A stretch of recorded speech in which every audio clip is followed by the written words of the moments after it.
दोस्तों कैसे हैं आप सभी। उम्मीद करता हूँ आप सभी अच्छे होंगे। आज कक्षा 10वीं गणित प्रश्नावली 9.1 के 9वें प्रश्न को हल करेंगे। अगर आपको यह वीडियो अच्छी लगती है तो एक लाइक करें। जो छात्र चैनल पर नए हैं वह चैनल को जरूर सब्सक्राइब करें तथा बेल आइकन को प्रेस करें, जिससे आने वाली वीडियो का नोटिफिकेशन समय समय पर मिलता रहे। तो मेरे प्यारे बच्चों, 9वें प्रश्न को पढ़ लेते हैं। एक बार लिखा हुआ है, एक मीनार के पाद बिंदु से एक भवन के शिखर का उन्नयन कोण 30 अंश है और भवन के पाद बिंदु से मीनार के शिखर का उन्नयन कोण 60 अंश है। यदि मीनार 50 मीटर ऊंची हो तो भवन के ऊंचाई ज्ञात कीजिए। मतलब भवन की ऊंचाई हमें ज्ञात करनी है। तो मेरे प्यारे बच्चों, एक हम चित्र बना लेते हैं और इसी चित्र के माध्यम से आपको समझाते हैं। तो मेरे प्यारे बच्चों, मैंने यहाँ पर चित्र बना दिया है। अब इसको हम समझाते हैं। ये देखिए, ये मीनार है। क्या है? मीनार है ना। मीनार तो लंबी होती है और यह क्या? भवन। ये भवन क्या होता है? छोटा होता है। तो इसी के आधार पे आपको समझाते। देखो, यहाँ पे लिखा हुआ है, एक भवन के शिखर का उन्नयन कोण 30 अंश है। तो ये भवन है, इसके शिखर का उन्नयन कोण कितना है? 30 अंश है। कितना है? 30 अंश है। अब देखिए, अब यहाँ पर लिखा हुआ है कि मीनार के शिखर का उन्नयन कोण 60 अंश है। ये मीनार है और मीनार के शिखर से यहाँ का उन्नयन कोण कितना है? 60 अंश है। कितना है? 60 अंश है। तो अब देखो, यदि मीनार 50 मीटर ऊंची हो, ये क्या है? ये मीनार है। तो यह कितनी है? 50 मीटर ऊंची हो तो भवन की ऊंचाई ज्ञात कीजिए। मेरे प्यारे बच्चों, हमें इसकी ऊंचाई ज्ञात करनी है। ठीक है, तो आइए इसके नाम हम दे देते हैं। यहाँ पे लिख देते हैं ए, बी, सी और यहाँ पर आ जाएगा डी। तो आइए मेरे प्यारे बच्चों, इसकी भाषा को हम लिख लेते हैं। हल। मान लिया कि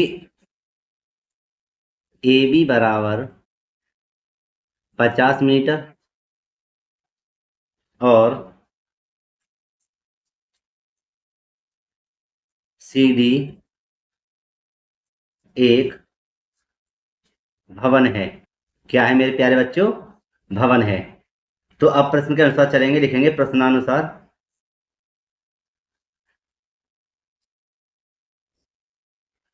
लिखेंगे कोण सी बी डी बराबर 30 अंश। कौन सा?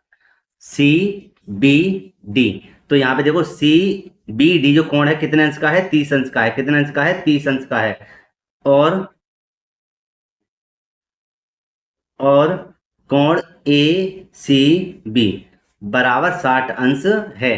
ए सी बी कौन सा है? ए सी बी कितने अंश का है? 60 अंश का है। तो अब यहाँ पे लिख देंगे। अब समकोण त्रिभुज बी सी डी में क्या लिख देंगे? बी सी डी में, बी सी डी में, है ना। ये क्या है? समकोण है। समकोण देखिए कितने अंश का होता है? 90 अंश का होता है। तो समकोण त्रिभुज बी सी डी में, तो यहाँ पे लिखेंगे इसके नीचे सी डी बट्टे बी सी। सी डी मतलब लंब बट्टे आधार। लंब बट्टे आधार क्या होता है हमारा? टेन होता है। क्या होता है? Tan theta. लंब बट्टे आधार क्या होता है? Tan theta. तो ये हो जाएगा आपका टेन 30 अंश। कितना हो जाएगा? 30 अंश। तो यहाँ पे देखिए, यहाँ पर क्या है? सी डी का भी कोई मान नहीं है इस समय, मान है ना, और ना ही बी सी का है। तो इसको ज्यों का त्यों लिख देते हैं। लिख देंगे इसको सी डी बट्टे बी सी बराबर 10 30 का मान क्या है? 1/√3। कितना होता है? 1/√3। और मेरे प्यारे बच्चों, इसकी करेंगे क्रॉस मल्टीप्लाई। तो बी सी की जब एक में गुणा करेंगे तो क्या हो जाएगा? बी सी एकम बी सी बराबर सी डी की इधर गुणा करेंगे तो हो जाएगा सी डी √3। समीकरण नंबर एक। समीकरण नंबर एक इसको बेटे मान लेंगे। अब चलते हैं आगे। तो मेरे प्यारे बच्चों, पहले इसको देख लीजिए। लिखा हुआ है ए बी सी, है ना। तो यहां लिखेंगे समकोण त्रिभुज ए बी सी में। क्या लिखेंगे? समकोण त्रिभुज ए बी सी में।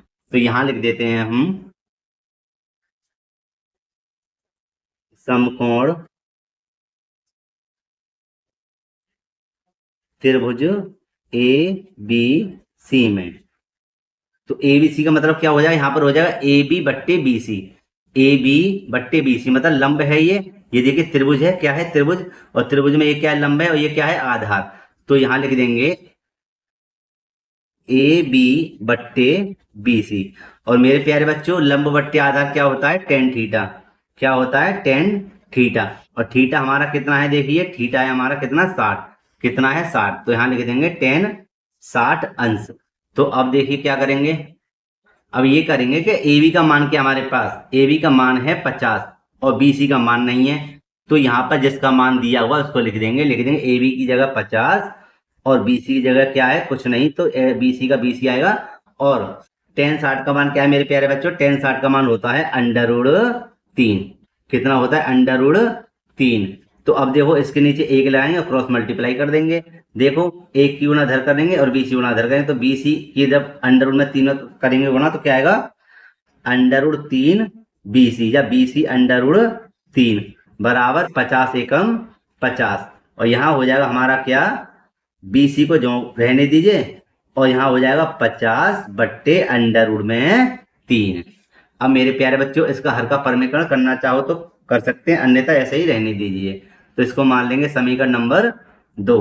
अब हम क्या करेंगे, यहाँ पर देखिए मेरे प्यारे बच्चों, ये देखिए बी सी का मान क्या आया था, सी डी बराबर सी डी अंडर रूट 3, समीकरण 1 बना था। तो देखिए इसका भी मान बराबर है और इसका मान भी बराबर है। तो एक काम करते हैं हम लिख सकते हैं, या ऐसे ही इनका मान लिख देंगे बी सी। चलो यहाँ लिख ही देते हैं, लिखते हैं समीकरण 2 में बी सी का मान रखने पर तो बी सी का मान देखिए यहाँ पे क्या आया था, C D under root 3, C D under root 3। तो यहाँ लिख देंगे बी सी के स्थान पे C D under root 3, B C के स्थान पे आ गया सी डी अंडर रूट 3 बराबर 50 अंडर रूट 3 यों का त्यों। ठीक है मेरे प्यारे बच्चों, और यहाँ पे रहने देंगे सी डी को और बट्टे में कर देंगे इसके 50 बट्टे अंडर रूट 3 तो है ही है, ठीक है। और ये मान जब इधर आ जाएगा इसके नीचे तो हो जाएगा गुणा में अंडर रूट 3। तो यहाँ देखिए 50 ज्यों का त्यों बच्चों, 3 का भाग 50 में लगाते हैं। यहाँ पर देखिए 3 एकम 3, तो कितना है यहाँ पे 2 बचा, यहाँ कितना है 0, और 3 छिंग 18। तो यहाँ क्या बचा 2। यहाँ पे देखिए फिर हम दशमलव ला के बढ़ा सकते हैं, इसको जैसे उत्तर आ रहा है उस हिसाब से लिखेंगे। यहाँ पर देखिए यहाँ पर लिख देंगे इसको काट कर, ये आ जाएगा आपका 16 इधर, 2 ऊपर पहुंच जाएंगे और बट्टे में देखो 3 है ही है। तो ये क्या आया, मीटर। कितना आया, मीटर। और यहाँ लिख देंगे अतः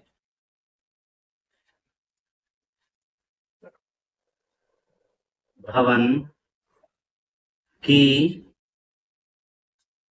ऊंचाई 16 सही 2/3 मीटर है। और मेरे प्यारे बच्चों यही इसका आंसर है। उम्मीद करता हूं आपको यह वीडियो पसंद आई होगी। अगर अच्छी लगी है तो एक लाइक जरूर करना, और जो छात्र नए हैं चैनल पर वह चैनल को जरूर सब्सक्राइब करें तथा बेल आइकन को प्रेस करें। मिलते हैं।